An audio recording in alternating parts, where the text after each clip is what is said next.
తెలంగాణ రాజకీయాల్లో ఈరోజు ఒక పెద్ద ప్రశ్న మొదలైంది. కవిత కొత్త పార్టీ వల్ల నష్టం ఎవరికి, లాభం ఎవరికి? ఇది నిజమైన రాజకీయ విప్లవమా లేక భావోద్వేగాల పేలుడా? బీఆర్ఎస్ స్థానిక కుటుంబం నుంచే వచ్చిన ఓ నేత ఇప్పుడే అదే పార్టీకి సవాల్ విసిరింది.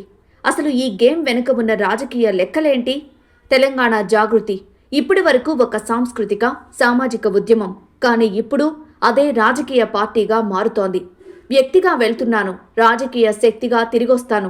ఇది ఆస్తుల పంచాయతీ కాదు, ఆత్మగౌరవ పంచాయతీ. ఈ మాటలు చూస్తే ఇది సాధారణ రాజకీయ నిర్ణయం కాదు, ఇది బహిరంగ తిరుగుబాటు. కవిత వల్ల కాస్తో కూస్తో బీఆర్ఎస్కి దెబ్బ పడుతుంది. పార్టీలో అసంతృప్తిగా ఉన్నవారు కవిత పార్టీలోకి వెళ్ళిపోవచ్చు. ఇది క్యాడర్ మైండ్ సెట్ పై ఇంపాక్ట్ చూపిస్తుంది. అలాగే షార్ట్ టర్మ్లో కాంగ్రెస్కి లాభంలాగే కనిపించొచ్చు. కానీ మహిళా ఓటు కాంగ్రెస్ చేతిలో నుంచి కూడా జారే అవకాశం ఉంది. అంటే కవిత పార్టీ కాంగ్రెస్కి మౌన ప్రమాదమే. ఇక బీజేపీకి లాభమా అంటే ఇక్కడే ట్విస్ట్ ఉంది. బీఆర్ఎస్ ఓట్లు చీలితే కాంగ్రెస్లో మహిళా ఓటు డైవర్ట్ అయితే బీజేపీకి ఇండైరెక్ట్ అడ్వాంటేజ్.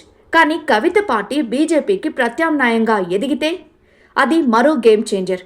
అప్పుడు తెలంగాణలో బీజేపీకి అతిపెద్ద దెబ్బ. చివరిగా తెలంగాణలో వచ్చే మార్పులేంటి? ఈ పార్టీ వల్ల 3 పెద్ద మార్పులు ఖాయం. మహిళా రాజకీయాలు సెంటర్ స్టేజ్కి వస్తాయి.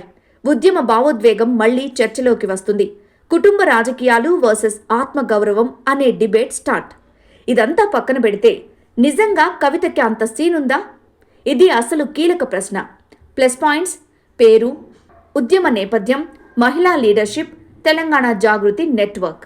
మరి minus points: grass root cadre లేమి, ఎన్నికల అనుభవం తక్కువగా ఉండటం, ఒంటరిగా పోరాటం కష్టమవడం, కేసీఆర్ అనే పేరు లేకపోవడం.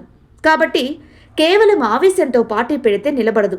కానీ యువత, విద్యార్థులు, మహిళలు, గిరిజనులు వీళ్ళని నిజంగా ఆకర్షిస్తేనే పార్టీ నిలబడుతుంది, ఎదుగుతుంది.